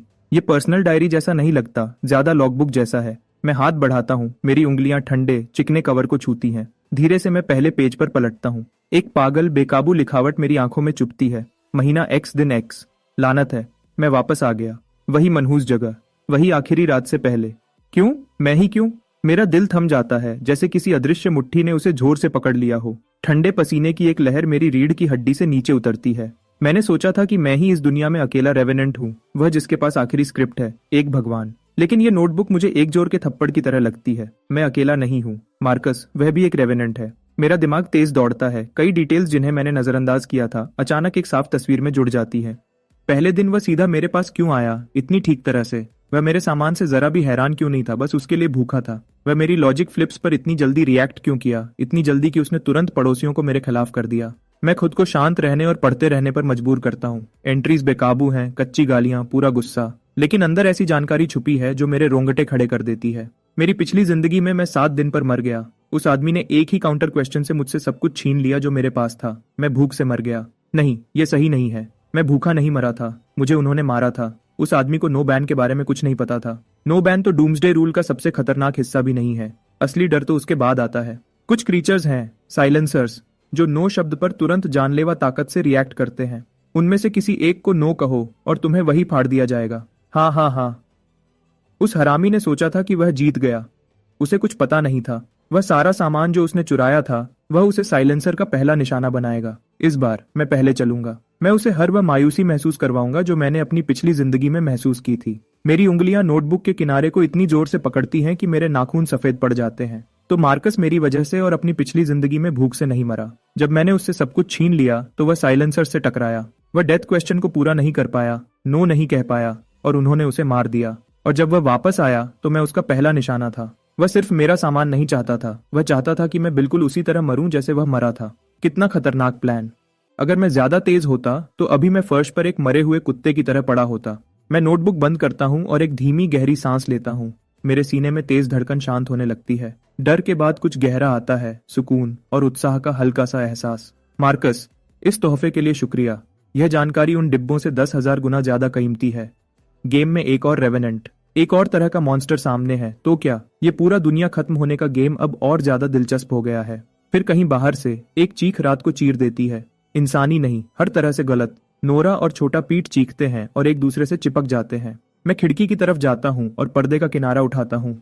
असली अपोकलिप्स अब शुरू होता है। वह चीख ऐसी है जैसे जंग लगा आरा शांत रात में आगे पीछे घसीट रहा हो। मोटी दीवारों के पार भी वह तुम्हारे शरीर के हर बाल को खड़ा कर देती है। नोरा और छोटा पीठ पूरे सफेद पड़ गए हैं। वह सोफा के कोने में एक दूसरे से चिपके हुए हैं, जम गए हैं। मैं पर्दे को धीरे से हटाता हूँ। नीचे की स्ट्रीट लाइट्स कब बुझ गईं मुझे नहीं पता। अंधेरे में एक टेढ़ा मेढ़ा आकार हमारी बिल्डिंग की तरफ धीरे से बहुत गलत तरीके से बढ़ रहा है। वह इंसान जैसा दिखता है, 4 अंग, सीधा खड़ा, लेकिन उसके जोड़ पीछे की तरफ मुड़ते हैं। हर कदम के साथ एक अजीब पूरे शरीर का झटका आता है और हड्डियों के अपनी जगह से रगड़ने की एक सूखी कर्कश आवाज। ये वही है जो मार्कस ने अपनी डायरी में बताया था, द साइलेंसर। वह तहता वह अपना सर ऊपर उठाता है। जहां चेहरा होना चाहिए वहां सिर्फ एक काला घूमता हुआ खाली जगह है जो धीरे से घूम रही है। मैं अपने दोनों हाथों से अपना मुंह बंद कर लेता हूँ, एक आवाज भी नहीं। फिर वह रुक जाता है। वह खाली जगह सीधा उस तरफ घूमती है जहां मैं खड़ा हूँ। एक ठंडी, पूरी तरह भावहीन मेंटल ब्रॉडकास्ट सीधा मेरे दिमाग में आती है। क्या तुम अपनी गर्मी मेरे साथ बांटोगे? मेरा दिल रुक जाता है। ये वही है, डेथ क्वेश्चन। मार्कस की डायरी में साफ था कि उसकी पिछली जिंदगी में एक साइलेंसर का डेथ क्वेश्चन ही उसकी मौत का कारण बना था। नो नहीं कह सकते, उससे तुम्हें तुरंत फाड़ दिया जाएगा, लेकिन यस कहना भी बचने की गारंटी नहीं देता। यह सवाल जालों से भरा है। गर्मी का मतलब क्या है? मेरे शरीर की गर्मी, मेरे कमरे का तापमान। अगर मैं यस कहता हूं तो क्या वह सीधा दीवार के पार आकर मेरी जिंदगी निचोड़ लेगा? मार्कस ने लिखा था कि वह सहमत होने के बाद क्रीचर की मांग पूरी नहीं कर पाया। यस कहना सिर्फ और शर्तों के लिए दरवाजा खोलता है। यह हर हाल में एक मौत का जाल है। मेरा दिमाग तेज दौड़ रहा है। शांत रहो, नियम सख्त हैं लेकिन लोग नहीं। हर सवाल में एक लूप होल होता है। मैं इनकार नहीं कर सकता, लेकिन मैं सवाल को नए तरीके से पेश कर सकता हूँ, उसे एक पूरा नया रूप दे सकता हूँ। मैं नीचे उस डरावनी चीज पर अपनी नजर गड़ा देता हूँ और एक ही सोच वापस उसकी तरफ भेजता हूँ। क्या तुम पूछ रहे हो कि क्या मैं तुम्हें यह गर्म पानी का कप देने को तैयार हूँ, इसके बदले में कि तुम अभी मेरी नजर से गायब हो जाओ? इस पल में उबलता हुआ पानी मेरी एकमात्र जीवन रेखा है। गर्मी के धुंधले कॉन्सेप्ट को एक ठोस चीज में बदलते हुए, अपनी शर्त भी डालते हुए, तुम गायब हो जाओ अभी। साइलेंसर रुक जाता है। उसके चेहरे पर वह खाली जगह घूमना बंद कर देती है। लगता है वह एक ऐसे लॉजिक लूप को प्रोसेस कर रहा है जिससे वह पहले कभी नहीं मिला। हर सेकंड सदियों जैसा लगता है। मेरी पीठ ठंडे पसीने से भीग चुकी है। फिर आखिर में वह भावहीन आवाज मेरे दिमाग में फिर से आती है। हाँ, जैसे ही यह आवाज आती है, साइलेंसर का शरीर झिलमिलाने लगता है और कुछ ही सेकंड्स में वह गायब हो जाता है। मैं शर्त जीत गया। मेरा पूरा शरीर थक जाता है। मैं ठंडी दीवार से लगकर हाँफता हूँ, लेकिन इससे पहले कि मैं सुकून महसूस करूं, एक जोर की टक्कर से फर्श हिल जाता है। मार्कस का दरवाजा जोर से खुल गया है। मार्कस गुस्से में बाहर निकलता है, बाल बिखरे हुए, आंखें लाल, एक पागल जैसी मुस्कुराहट उसके चेहरे पर है। वह मुझे देखता है, जिंदा और खड़ा। वह नोरा और बच्चे को मेरे पीछे देखता है। उसका चेहरा और ज्यादा बिगड़ जाता है। क्यों? तुम अभी तक जिंदा क्यों हो? वह एक फंसे हुए जानवर की तरह चिल्लाता है। बिल्कुल उसी पल वह साइलेंसर जो अभी गायब हुआ था, बिना किसी चेतावनी के हॉलवे में फिर से दिखता है, सीधा मार्कस के रास्ते में। वह खाली जगह मार्कस की तरफ घूमती है। वह ठंडी मेंटल ब्रॉडकास्ट एक बार फिर आती है। क्या तुम अपनी मायूसी मेरे साथ बांटोगे? सब लोग शांत हो जाते हैं। मार्कस शांत हो जाता है और फिर वह ऐसी हंसी में फूट पड़ता है जो पूरे हॉलवे को हिला देती है। हाँ, मायूसी? लानत है, मायूसी ही तो मेरे पास बची है। तुम्हें चाहिए, हर आखिरी हिस्सा ले लो। हंसते हुए वह अपनी बाहें खोलता है और सीधा साइलेंसर की तरफ चलता है। कोई काउंटर क्वेश्चन नहीं, कोई विरोध नहीं, एक पल की भी झिझक नहीं। उसने अपना परिवार खो दिया था, अपना सारा सामान खो दिया था, अपना बदला लेने में नाकाम रहा और उस बुरे सपने ने उसका पीछा किया जिससे उसने सोचा था कि वह बच गया है। उसका दिमाग पहले ही जा चुका था। मार्कस के लिए मौत ही एकमात्र रास्ता हो सकती है। साइलेंसर उसके जवाब से बहुत संतुष्ट लगता है। अगली ही पल वह इतनी तेज चलता है कि मेरी आंखें उसका पीछा नहीं कर पाती। मैं सिर्फ एक काली आकृति को ऊपर की तरफ लपकते हुए देखता हूँ। हवा की एक तेज सीटी और फिर उसके अंदर से काले टेंड्रिल्स का एक झोंका फूट पड़ता है। मार्कस को तलवारों की तरह काटते हुए मार्कस जमीन पर गिर जाता है। नोरा चीखती है और वही गिर जाती है। मैं छोटे पीठ की आंखों पर अपने हाथ जोर से दबाता हूँ। साइलेंसर मार्कस के शरीर को अपने साथ ले जाता है जब वह गायब होता है। हॉलवे में सिर्फ खून की गहरी, घुटन भरी बदबू बची है। मेरे सीने में कोई संतुष्टि नहीं है, बदले की कोई जल्दी नहीं। असली हिसाब किताब यह नहीं है कि अपने दुश्मन को मरते हुए देखो। ये पता चलना है कि जब वह मरता है तो तुम्हें बिल्कुल कुछ महसूस नहीं होता। मार्कस मर गया है, लेकिन यह पागल दुनिया अभी शुरू ही हुई है। पर्सनल रंजिशें धूल बन जाती हैं जब खुद की जिंदगी दांव पर हो। फिर नीचे से एक और चीख निकलती है, यह इंसानी है। उसके बाद एक कमजोर बूढ़ी आवाज, मदद, कोई, कृपया मेरी मदद करो। वह आवाज, यह बूढ़ा वॉल्ट है। मेरी पिछली जिंदगी में जब मैं भूख से लगभग मर चुका था तो नीचे वाले बूढ़े वॉल्ट ने चुपके से मेरे दरवाजे की दरार से आधा स्टीम्ड बन सरका दिया था। मैं खिड़की की तरफ लपकता हूँ। एक और साइलेंसर ने नीचे फ्लावर बेड के पास बूढ़े वॉल्ट को घेर रखा है। एक ठंडी मेंटल ब्रॉडकास्ट हवा में भरने लगती है और इस पल मेरा खून पहले से भी ज्यादा गर्म हो जाता है। उसी पल मैं अपना फैसला करता हूँ। नोरा, यहाँ संभालो।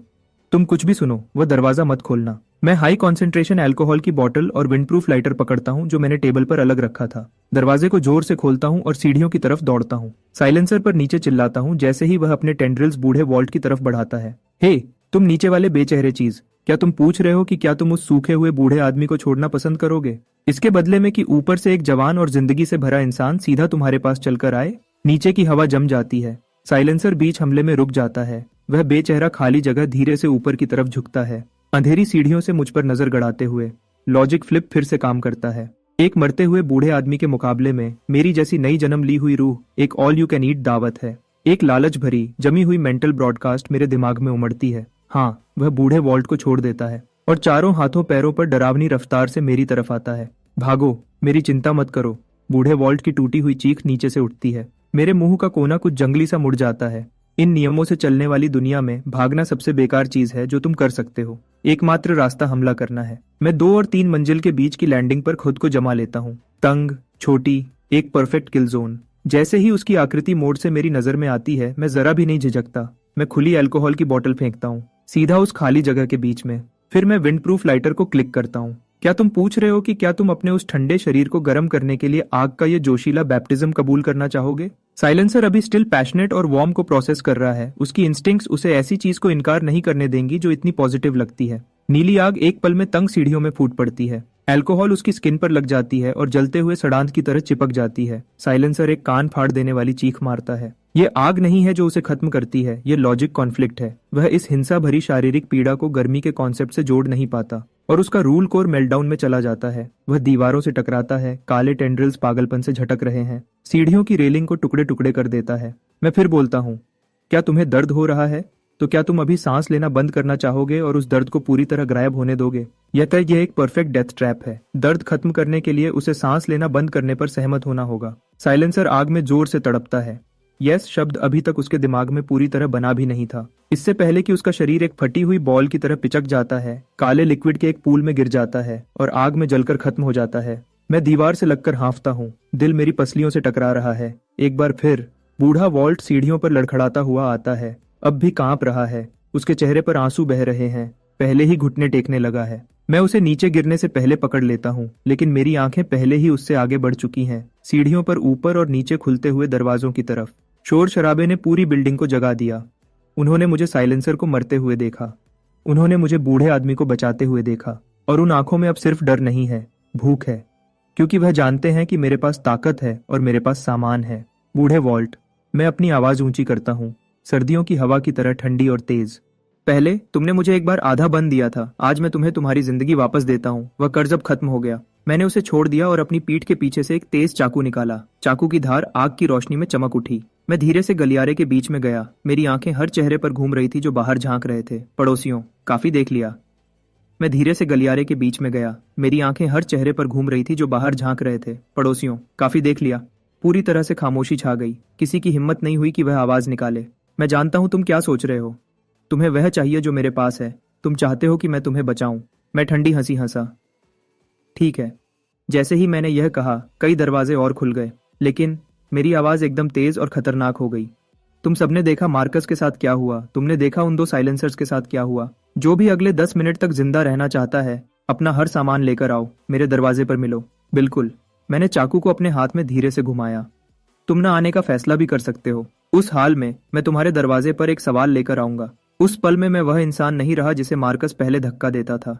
मैं इस बिल्डिंग का जज हूँ। 10 मिनट बाद तीसरे फ्लोर का गलियारा भरा हुआ था। कोई यह जोखमी नहीं लेना चाहता था कि वह सवाल क्या होगा। 5वें फ्लोर का सबसे गुस्से वाला आदमी भी, जिसके पूरे शरीर पर टैटू थे, भीड़ में चुपचाप खड़ा था, इंस्टेंट नूडल्स का एक डिब्बा पकड़े हुए, अपनी गर्दन नीचे किए हुए।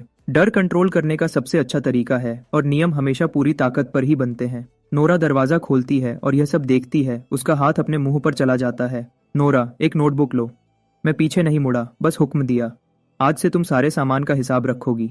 सब कुछ एक बीच के स्टोर में जाएगा और बांटने का काम तुम्हारे काम के हिसाब से होगा। ओल्ड वॉल्ट, तुम जैसे लोग, तुम्हारा काम है इन पर नजर रखना। जो भी सामान छुपाएगा, जो भी मेरे पीछे कुछ करेगा, तुम मुझे तुरंत बताओगे। ओल्ड वॉल्ट सीधा खड़ा हो गया, जैसे उसे कुछ मिल गया हो जो उसने कई सालों पहले खो दिया था। ठीक है एड्रियन, मेरा वादा है। देखते हैं कौन कोशिश करता है। भीड़ में किसी ने अपने होंठ हिलाए, लग रहा था जैसे वह कुछ बोलना चाहता हो। मेरी एक नजर पड़ते ही उसने तुरंत अपना सर नीचे कर लिया। मैं बेकार लोगों को नहीं रखता, मैं अंदर से आने वाली धमकियों को बर्दाश्त नहीं करता। मैंने इस भीड़ को देखा और अपने नए नियम का पहला पक्का कानून बताया। इस जगह पर मेरे सवाल ही का कानून है। तुम्हें सिर्फ एक शब्द में जवाब देना है, हाँ। अब मुझे बताओ, क्या तुम जिंदा रहने के लिए तैयार हो, अपनी वफादारी और अपनी जिंदगी मेरे हुक्म के नीचे रखने के लिए? कई आवाजें उस पतले गलियारे में भर गई, टूटी फूटी, अलग अलग, लेकिन सब एक साथ मायूसी की गहराइयों से उठकर बोली, हाँ। उस पल से एक आम जिंदा बचे हुए इंसान की पहचान खत्म हो गई। उसकी जगह कुछ नया आ गया, इस बिल्डिंग का पूरा हुक्मरान। अगले एक हफ्ते तक मैंने उन्हें सीढ़ियों को मजबूत करने में मदद की, नीचे के फ्लोर्स की हर खिड़की को बंद कर दिया और इस पुरानी रहने वाली बिल्डिंग को एक लोहे के कैले में बदल दिया। मैंने उन्हें सिखाया कि कैसे दिमाग लगाकर साइलेंसर के मौत वाले सवालों से बचा जा सकता है। मैंने उन्हें सिखाया कि कैसे सवाल पूछकर चीजें हासिल की जा सकती हैं। ग्रुप बड़ा होता गया, लोग एक साथ रहने लगे। जब कंपाउंड को अपनी ताल मिल गई तो मैं नाम के अलावा सब कुछ का अकेला हुक्मरान बन गया। नोरा मेरी सबसे बड़ी अफसर है, वह सामान का हिसाब और बांटने का काम देखती है। ओल्ड वॉल्ट मेरी आंखें और कान है, रोज गलियारों में घूमता रहता है, हर शिकायत और हर शक वाले काम को पकड़ता है। लेकिन जितने ज्यादा लोग इकट्ठे होते हैं उतना ही सब कुछ मुश्किल हो जाता है। हमेशा कोई ना कोई होता है जिसे लगता है कि उसने नियम तोड़ दिए हैं और वह यह मेरे खर्चे पर साबित करना चाहता है। आज का चुनौती देने वाला आगे आता है, एक नरम बोलने वाला आदमी, चश्मा पहने हुए। उसका नाम लियोन है। जब वह कंपाउंड में आया था वह सबको खुश करना चाहता था, रेडियो के सामान के बारे में थोड़ा जानता था। उसने हमारा ट्रांसमीटर फिर से ठीक कर दिया था, उसका कुछ फायदा हुआ था। अब वह सामान वाले स्टेशन पर खड़ा है और नोरा को देखकर मुस्कुरा रहा है। मैं अपने पास की कुछ जानकारी के बदले कंपाउंड से कुछ चीजें लेना चाहता हूँ, क्या यह हो सकता है? नोरा ने मेरे बनाए नियम का पालन किया और उसी तरीके से जवाब दिया, तो तुम्हारा मतलब है तुम अपनी जानकारी के बदले हमारे स्टोर से बराबर के सामान लेना चाहते हो, क्या यह सही है? यह मेरी पहली रोक है, हमेशा बदले में बराबर की चीज होनी चाहिए। लियोन ने अपना चश्मा ऊपर किया, एक चमक उसके शीशे पर पड़ी। मेरा सवाल यह है, क्या तुम इस कंपाउंड के नेता होने के नाते हमारे आधे डिब्बा बंद सामान का इस्तेमाल करने को तैयार हो, मेरे इस वादे के बदले कि मैं आगे चलकर एक बहुत जरूरी जान बचाने वाली जानकारी दूंगा? कमरा तुरंत खामोश हो गया, हर आंख डिब्बों से हटकर मेरे चेहरे पर आ गई। आधे डिब्बा बंद सामान, यह लगभग पूरे कंपाउंड की आधे से ज्यादा असली दौलत है, एक ऐसे वादे के बदले जिसका कोई मतलब नहीं और जिसे साबित भी नहीं किया जा सकता। क्या धोखा है? कुछ भी नहीं के बदले सब कुछ। और वह नोरा से नहीं, मुझसे पूछ रहा है। वह नो बैन का इस्तेमाल बहुत सोच समझ कर रहा है। अगर मैं न कहता हूँ, कोई नहीं जानता कि डूम्सडे रूल मुझ पर क्या असर करेगा और कोई पता लगाने की हिम्मत भी नहीं करता। लेकिन अगर मैं हाँ कहता हूँ तो मेरी हुकूमत पल भर में खत्म हो जाएगी। अगर आज तुम हमारे आधे डिब्बों के बदले एक वादा कर सकते हो, कल कोई हमारे सारे पानी के बदले एक भूत की कहानी सुनाने की कोशिश करेगा, पूरा नियम टूट जाएगा। मैंने अपने हाथ खोले और धीरे से भीड़ के पीछे से बाहर निकला, उसके बिल्कुल सामने रुक गया। मैं मुस्कुराया। लियोन, यह एक बहुत अच्छा सवाल है। उसके होंठों के किनारे ऊपर उठने से रुक नहीं पाए, लेकिन मैं पूरा समझ नहीं पाया। क्या तुम मुझसे कह रहे हो कि मैं तुम्हारे सवाल को और साफ तरीके से समझाऊं, ताकि यहाँ सबको ठीक से समझ आ जाए कि तुम्हारा क्या मतलब है? मैंने उसकी आंखों में देखा। उसके जवाब देने से पहले मैं बोला, तुम जो असल में पूछ रहे हो वह ये है, क्या तुम हर इंसान के बचने के लिए दिए गए आधे राशन को मुफ्त में खुद अपने हाथों से देना चाहते हो? तुम्हें, लियोन, एक ऐसे जुबानी वादे पर जोखमी लेना जो शायद बिल्कुल बेकार निकले, क्या तुम यही पूछ रहे हो? मेरी आवाज तेज हो गई, हर शब्द कमरे में गोली की तरह लगा। लियोन के चेहरे से घमंड पल भर में गायब हो गया। उसने इसकी उम्मीद नहीं की थी। मैंने उसके साथ खेल नहीं खेला। मैंने उसकी गंदी छोटी सी चाल को खोल दिया और सबको दिखा दिया। भीड़ में हलचल हुई। लियोन की तरफ देखने वाले चेहरे अब हैरानी से ठंडे हो गए। उसके माथे पर पसीना आ गया, उसके होंठ हिले, लेकिन कुछ नहीं निकला क्योंकि वह न नहीं कह सकता था। जिस पल वह ऐसा करता तो यह मान लिया जाता कि उसके सवाल का वही मतलब था जो मैंने कहा था। मैं आगे बढ़ा जब तक मैं उसके बिल्कुल सामने नहीं आ गया, अपनी आवाज धीमी करते हुए, सिर्फ हम दोनों सुन सकें इतनी तेज, मुझसे खेल मत खेलो। फिर मैं तेजी से पीछे हटा, भीड़ की तरफ मुड़ा। या शायद लियोन, तुम असल में यहाँ सबसे एक अलग सवाल पूछना चाहते हो? मेरी आंखें हर चेहरे पर घूमी। क्या तुम असल में यहाँ मौजूद हर किसी से नहीं पूछ रहे हो? क्या तुम ऐसे इंसान पर भरोसा करने को तैयार हो जो इस कयामत के बीच में कुछ भी देने के बारे में नहीं सोच रहा, बल्कि कंपाउंड को छेदों से खाली करने की कोशिश कर रहा है और यहाँ सबको बेवकूफ समझ रहा है? भीड़ में शोर मच गया। नहीं, उसका यह मतलब था। कसम से मुझे पता था कुछ गड़बड़ है। एक वादा हमारे आधे डिब्बों के बदले वह हम सबसे मुफ्त में काम करवाना चाहता है। लियोन का चेहरा लोहे जैसा भूरा हो गया। वह मेरी कही एक भी बात से इनकार नहीं कर सकता था, क्योंकि डूम्सडे रूल की जंजीर उसके गले में कसकर बंधी हुई थी। उसकी खामोशी का हर एक सेकंड एक इकरार था। मैंने खामोशी के लिए हाथ उठाया। लियोन, मैं तुम्हें एक आखिरी मौका दे रहा हूं एक सवाल पूछने का। मैंने अपनी आंखें उसकी आंखों पर टिकाई, देखा वह कैसे नजरें चुराने की कोशिश कर रहा था और धीरे से साफ साफ बोला, क्या तुम असल में सबसे आखिर में यही नहीं पूछना चाहते? सब लोग, मैं, लियोन, एक पल के लिए अपना दिमाग खो बैठा था और सबको नुकसान पहुंचाने और अपने फायदे के लिए एक दिमागी जाल बिछाने की कोशिश की। मुझे सजा मिलनी चाहिए। क्या तुम मुझे हमेशा के लिए इस कॉम्पाउंड से बाहर निकालने को तैयार हो? गलियारा पूरी तरह से खामोश हो गया। लियोन कांप रहा था। सब उसे देख रहे थे, उसका सवाल पूछने का इंतजार कर रहे थे, या ज्यादा सही कहूं तो मेरे उसके लिए सवाल पूछने का इंतजार कर रहे थे। वह नहीं कहेगा तो मैं कहूंगा। मैं भीड़ की तरफ मुड़ा और अपनी आवाज ऊंची की। क्या तुम सब ऐसे इंसान को निकालने को तैयार हो जिसने हमें बांटने की कोशिश की, और ये पक्का करने को कि उसे दूसरा या तीसरा मौका न मिले हमें तबाही में घसीटने का? हाँ, उसे बाहर निकालो। इस बार जवाब एक आवाज में था, इतना तेज कि कान फट रहे थे। नो बैन के तहत यह कंपाउंड का पहला एक जैसा वोट बन गया। लियोन जमीन पर गिर गया, उसका चेहरा राख जैसा हो गया था। मैंने उसकी तरफ नीचे देखा, मेरे दिल में कुछ भी नहीं हिला। तुमने उनकी बात सुनी। मैं मुड़ा और पीछे नहीं देखा। नोरा, उसे एक पानी की बोतल और एक पैकेट क्रैकर्स दो और फिर उसे बाहर छोड़ाओ। इस पल में पूरी हुकूमत पूरी तरह से पक्की हो गई। तभी कोने में रखा रेडियो, वही जिसे लियोन ने ठीक किया था, अचानक तेज स्टैटिक की आवाज के साथ बजने लगा और एक आदमी की आवाज आई, गहरी और गूंजती हुई। शहर के जिंदा बचे हुए लोगों, हेलो, क्या तुम अपनी बेकार की लड़ाई छोड़ने को तैयार हो और हमारे अलायंस फॉर ह्यूमन सर्वाइवल में शामिल होने को तैयार हो? आवाज ऐसे लग रही थी जैसे वह किसी गहरी खाई से आ रही हो, कमजोर सिग्नल से गुजरते हुए सीधे कमरे में मौजूद हर कान तक पहुंच रही थी। अपना सारा सामान दे दो, अपनी बेकार की निजी जगहों को छोड़ दो और एक अच्छी, एक जैसी देखभाल के नीचे आ जाओ। क्या तुम तैयार हो?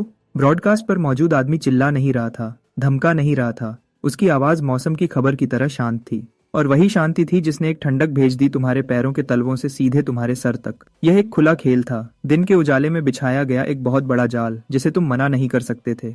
डर गलियारे में एक अदृश्य लहर की तरह फैल गया।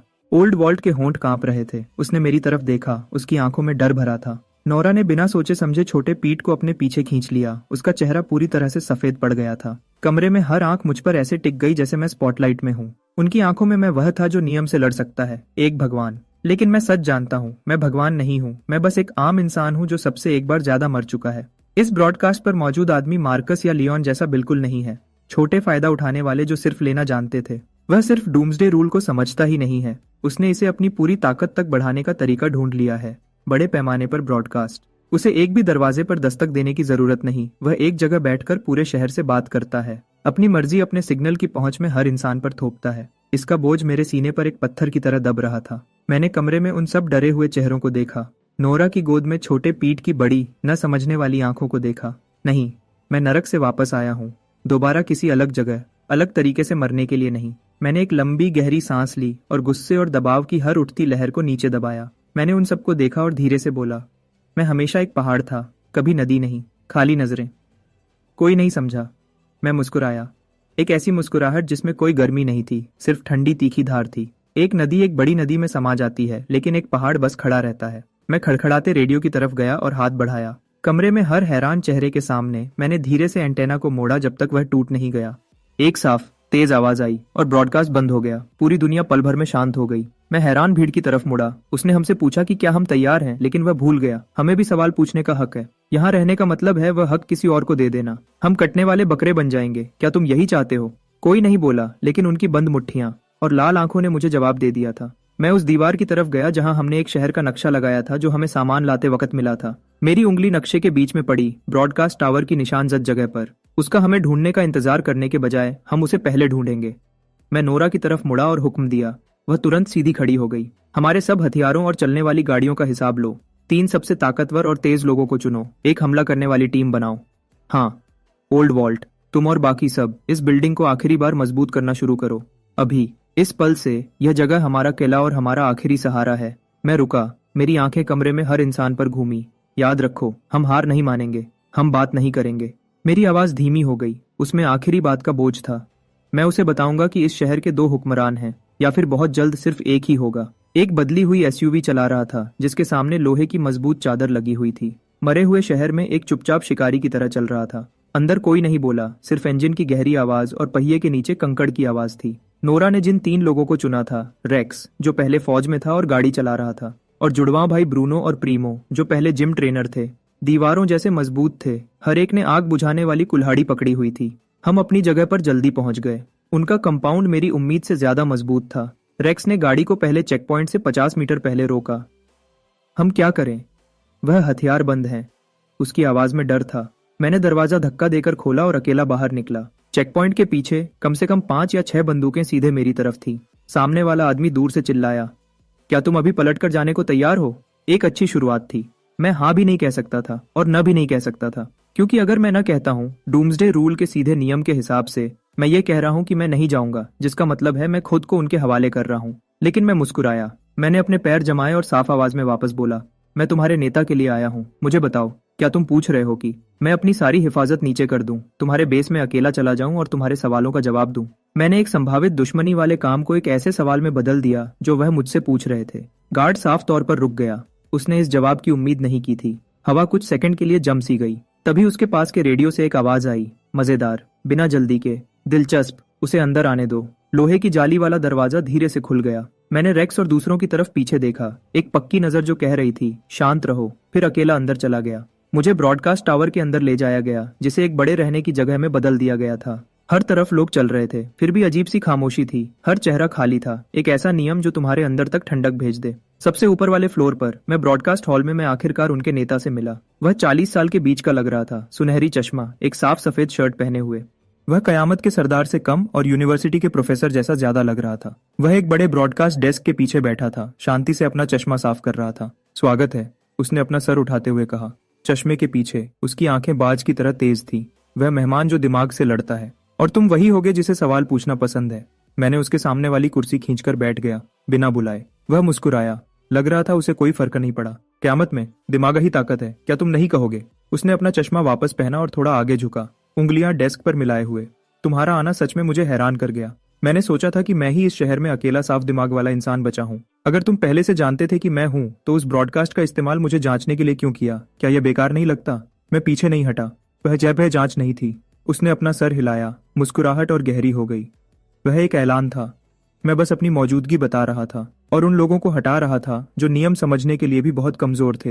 हर शब्द में खुला घमंड था और इंसानी जिंदगी के लिए पूरी तरह से बेपरवाही थी। मेरा दिमाग तेजी से चलने लगा। ये आदमी मार्कस से 10,000 गुना ज्यादा खतरनाक है। मार्कस का लालच और बेरहमी उसके चेहरे पर दिखती थी। इस आदमी की बुराई दिमाग और समझदारी में छुपी है, जो उसके शांत रहने के पीछे छुपी है। उसे चीजें लेना पसंद नहीं, उसे सिर्फ अपनी दिमागी ताकत से सब कुछ कंट्रोल करने में मजा आता है। उसने मुझे देखा, फिर अपना पहला असली सवाल पूछा, क्योंकि तुम मेरे पास खुद आए हो, मैं मानता हूं तुम एक समझदार इंसान हो, तो क्या तुम अपनी समझदारी देने को तैयार हो सब जिंदा बचे हुए लोगों के भविष्य के लिए और हमारे साथ शामिल होने को तैयार हो? ये सवाल 100 गुना ज्यादा खतरनाक है जो नीचे गार्ड ने कहा था उससे। ये रोशनी की पेशकश लगती है, लेकिन अगर मैं इसका जवाब नहीं दे पाया तो मैंने उसकी हुकूमत को अपने ऊपर मान लिया। मेरा दिमाग हर शब्द को चीर रहा था। योगदान दो, हमारे साथ शामिल हो जाओ। हर शब्द से लग रहा था कि मैं उसके नीचे हूँ। उसे एक साथी नहीं चाहिए, उसे एक होशियार नौकर चाहिए। मैं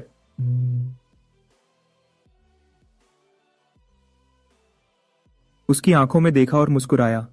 प्रोफेसर, यह एक दिलचस्प सवाल है, लेकिन जवाब देने से पहले क्या मैं ये पक्का कर सकता हूँ कि तुम असल में क्या पूछ रहे हो? क्या तुम पूछ रहे हो कि मैं तुम्हारी टीम के साथ बराबरी से काम करने को तैयार हूँ और मिलकर एक प्लान बनाऊं जो हर इंसान के बुनियादी हकों की हिफाजत करे, न कि सिर्फ तुम्हें अकेला अपनी वफादारी दूं?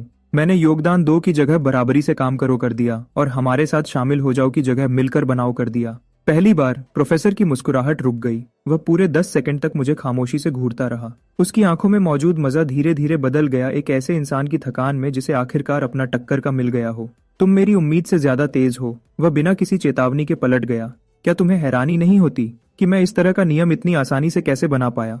मेरे जवाब का इंतजार किए बिना उसने मुझे जवाब दिया, क्योंकि नियम खुद ही बदले जा सकते हैं। जब कोई इंसान नियम का इस्तेमाल करके 100 से ज्यादा लोगों की मर्जी को कंट्रोल कर लेता है तो उसे एक नियम की इच्छा मिलती है। ये कुछ ऐसा था जो मैंने पहले कभी नहीं सुना था। मेरी पहली इच्छा ये थी, जो भी मेरे खिलाफ लड़ने का सोचेगा उसे तुरंत तेज दर्द होगा, जैसे सुई चुभी हो, और बस ऐसे ही नियम बन गया। प्रोफेसर की आंखों में एक पागलपन की चमक थी। एक ठंडक सीधे मेरे दिमाग तक पहुंच गई। हैरानी नहीं कि यहाँ सब खोखली लाशों की तरह चलते हैं। वह लड़ने से मना नहीं करते, वह इसके बारे में सोच भी नहीं सकते। अब वह पीछे हो गया, पूरे कंट्रोल वाली अपनी पुरानी मुद्रा में वापस आ गया। क्या तुम्हें अब भी लगता है कि तुम मुझसे बराबरी के बारे में बात करने के लायक हो? उसे लगता है कि इस खुलासे ने मुझे तोड़ दिया होगा, लेकिन मैंने अभी उसकी कही हर बात में सबसे खतरनाक कमजोरी ढूंढ ली है। मैं उसे वहां बैठा देखता हूँ, अपने जीनियस पर घमंड से संतुष्ट, और अचानक मुझे यह लगभग मजेदार लगता है। दयनीय। प्रोफेसर का चेहरा पूरी तरह बदल जाता है। मैं खड़ा होता हूँ। मैं उसे नहीं देखता। इसके बजाय मैं हॉल के पार उसके लोगों की तरफ देखता हूँ जो मेरे एक लफ्ज से पहले ही हिलने लगे हैं। मैंने अपना हाथ उठाया और प्रोफेसर की तरफ धीरे से सोच समझकर इशारा किया, जैसे मैं कोई पब्लिक फैसला सुना रहा हूँ। मेरी आवाज तेज नहीं है, लेकिन वह हर सीने में बिजली की गरज की तरह लगती है। प्रोफेसर, क्या तुम असल में अपने फॉलोअर्स से यही नहीं पूछना चाहते हो? क्या तुम तैयार हो एक आदमी की लालच के लिए, मासूम सर्वाइवर्स पर हमला करने और साइलेंसर्स जितने ही इंसानहीन बनने के लिए? मेरा सवाल हॉल में ऐसे गिरता है जैसे शांत पानी में बॉम्ब। पूरा कमरा उसके असर से गूंज उठता है। हर आंख प्रोफेसर पर टिक जाती है। उन चेहरों की खाली बेजानपन गायब हो गया है। उसकी जगह डर, शक और गुस्से की हल्की, लंबे समय से दबी हुई चमक ने ले ली है। मॉन्स्टर बनो, मासूम सर्वाइवर्स पर हमला करो। यह शब्द उनमें से हर एक के अंदर बची आखिरी इंसानी फितरत को छूते हैं। प्रोफेसर का चेहरा लोहे जैसा भूरा से सफेद हो जाता है। वह खुद को अपनी कुर्सी से धकेल कर उठाता है। उसका कीमती एडिक्ट, वह नियम जिस पर उसे इतना गर्व था, लगता है काम करना बंद कर दिया है। क्योंकि मेरे सवाल को यस या नो की जरूरत नहीं है। मैंने बस उनकी तरफ से पूछा, वह सवाल जो उनके दिलों की गहराइयों में दफन था। वह हार गया। जिस पल मैंने वह सवाल पूछा, तभी सब खत्म हो गया था। बिल्कुल बकवास। प्रोफेसर आखिर में टूट जाता है। उसकी आवाज तेज और टूटी हुई निकलती है। वह त्याग से एक कांपती हुई उंगली मेरी तरफ उठाता है। तुम उनके दिमाग को घुमा रहे हो। क्या तुम असल में सबसे नहीं पूछ रहे हो? क्या तुम एक बाहर वाले पर भरोसा करने को तैयार हो और उन्हें वह स्थिरता बर्बाद करने दो जिसे हमने इतनी मेहनत से बनाया है? उसकी आखिरी काउंटर मूव, बाहर वाले की अस्थिरता का इस्तेमाल करके मेरे और बाकी सबके बीच फूट डालने की कोशिश। एक बार फिर बहुत देर हो चुकी है। मैं उसके सवाल को बिल्कुल नहीं मानता। मैं कमरे की तरफ शांत और सोच समझकर लफ्ज बलफ्ज देखता हूँ। मैं यहाँ किसी और के एम्पायर में समा जाने के लिए नहीं हूँ। मैं यहाँ हर संघर्ष करती नदी को एक दिशा देने के लिए हूँ, एक ऐसी दिशा जो किसी बड़ी चीज की तरफ ले जाती है। मैं रुकता हूँ, उन लड़खड़ाते चेहरों पर नजर डालते हुए। अब मैं तुम्हें एक ऐसा सवाल दूंगा जिसे किसी जवाब की जरूरत नहीं। क्या तुम मेरे साथ मिलकर एक ऐसा ऑर्डर बनाने को तैयार हो जो सच में सर्वाइवल के लिए हो, न कि किसी एक इंसान की लालच के लिए? एक ऐसा ऑर्डर जो साइलेंसर्स के खिलाफ खड़ा हो और हमें रात को सोने दे बिना इस डर के कि कल हमें एग्जीक्यूशनर्स बनना पड़ेगा। जिस पल मैं खत्म करता हूँ, भीड़, हलचल और सरगोशियों की एक न रुकने वाली लहर में टूट जाती है। प्रोफेसर का इनर सर्कल, उसके बगल में खड़े हथियारबंद गार्ड्स एक दूसरे को देखने लगते हैं। उनके हथियारों पर पकड़ धीरे से ढीली पड़ जाती है। पाला पूरी तरह पलट जाता है। प्रोफेसर अपने ही लोगों को उसे छोड़ते हुए देखता है। उसके चेहरे से हर रंग गायब हो जाता है। वह अपनी कुर्सी में वापस गिर जाता है जैसे उसके शरीर की हर हड्डी घुल गई हो। वह पूरी तरह से टूट चुका है। मैं उसे दूसरी नजर भी नहीं देता। मैं मुड़ता हूँ और नीचे चलता हूँ और किसी से नोरा और बूढ़े वॉल्ट को ऊपर लाने को कहता हूँ। एक बार जब वह पहुंच जाते हैं तो मैं ऑर्गेनाइज करना शुरू करता हूँ, सप्लाईज और लोगों का कंट्रोल लेता हूँ। सब कुछ परफेक्ट ऑर्डर में चलता है, जैसे हम हमेशा से यहाँ के ही थे। ये सब मेरी उम्मीद से ज्यादा आसानी से होता है। मैं फ्लोर से सीलिंग तक की खिड़की की तरफ चलता हूँ और नीचे प्लाजा को देखता हूँ। मेरे लोग और प्रोफेसर के पहले के फॉलोअर्स एहतियात से एक दूसरे की तरफ बढ़ रहे हैं, मिलना शुरू कर रहे हैं। मेरे पैरों के नीचे एक नया बहुत बड़ा सर्वाइवर कंपाउंड बन रहा है। आज से मैं अब अकेला सर्वाइवल के लिए लड़ने वाला इंसान नहीं हूँ। मैं एक लीडर बन गया हूँ। फिर बिना किसी चेतावनी के एक ठंडी मैकेनिकल घंटी मेरे दिमाग में फूट पड़ती है, जानी पहचानी और डरावनी। रुकी शील्ड खत्म हो गया। डूम्सडे रूल अपडेट हो रहा है।